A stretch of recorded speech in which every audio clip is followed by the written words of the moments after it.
자유한국당이랑 더불어민주당 총선기획당 발족시키면서 준비가 한창인데 특히 민주당에서는 쇄신론이 나오던 민주당에서는 이 좀 당내 불만을 추스리면서 그 총선에 나갈 후보들, 의원들에 대한 평가가 이루어지고 있는데 평가서를 입수했다면서요. 네, 먼저 평가가 네. 어떻게 이루어지는지부터 네. 설명을 드리겠습니다. 일반적인 입사 과정과 비슷한 시스템이라고 보시면 되는데요. 정량평가 후 정성평가, 그러니까 서류와 필기시험 그리고 면접을 보는 겁니다. 이를 바탕으로 민주당 의원들을 1등부터 꼴찌까지 줄을 세웁니다. 이 순위가 하위 20%를 탈락시킨다는 기준점이 될 것으로 보입니다.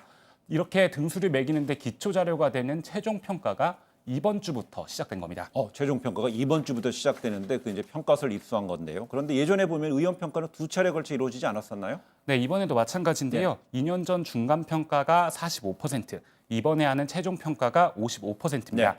평가 영역은 크게 의정활동, 기여활동, 공약 이행활동, 지역활동 네 가지로 나눠져 있습니다. 네. 영역별로 배점 비율이 다른데요. 그런데 저희가 입수한 최종 평가표에 보면 중간 평가 때와는 달라진 부분이 있습니다. 예, 어떤 부분이 좀 눈여겨볼 만한가요? 네, 일단 의정활동 영역이 40%에서 34%로 줄었습니다. 네. 이렇게 줄어든 6%가 기여활동과 지역활동으로 들어갔는데요. 네. 그러니까 중간 평가 때에 비해서 최종 평가에서는 두 영역의 중요성이 좀 커진 겁니다. 예. 그럼 이 기여 활동, 지역 활동에서는 그럼 뭐를 평가하는 겁니까? 네, 기여활동은 공직윤리를 얼마나 지켰는지, 당정에 얼마나 기여를 했는지 등입니다.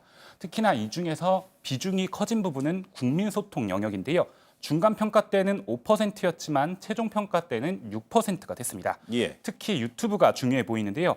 알릴레오나 홍카콜라처럼 유튜브가 정치 영역에서 상당한 영향력을 발휘하고 있지 않습니까? 예. 따라서 민주당 여러 의원들도 유튜브의 개별 채널들을 개설하고 있습니다. 예. 지역 활동은 조직 활동이나 당무감사 등인데 여론조사가 크게 늘었습니다. 네. 중간평가 때는 10%였는데 이번에는 22%가 된 겁니다. 그럼 최근에 그러면 집에 있다가 혹은 휴대폰으로 전화 와서 이렇게 물어보는 것도 다 의원들의 최종 평가에 들어가는 여론조사의 일환이군요. 예, 그렇습니다. 민주당에서 당 차원으로 하는 예. 여론조사로 보이는데요. 예. 네, 그래서 하지만 이런 것들 때문에 민주당 내에서는 불만들도 좀 터져 나오고 있습니다. 예. 네, 한 민주당 관계자는 JTBC와 통화에서 유튜브 조회수에 이렇게 연연하게 되고 가시적인 지역 행사를 계속해서 열어야 한다며 예. 보여지기에 치중할 수밖에 없다 이런 목소리도 냈습니다.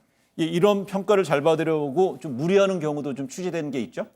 네, 특히 의정활동 영역인데요. 법안을 얼마나 발의했는지가 중요한 지표입니다. 네. 따라서 심사 기간의 마지막 날인 지난달 31일을 앞두고 일주일 동안 민주당에서 발의한 법안만 200여 건입니다. 네. 한 민주당 의원은 지난달 30일 하루에만 20건을 대표 발의하기도 했는데요.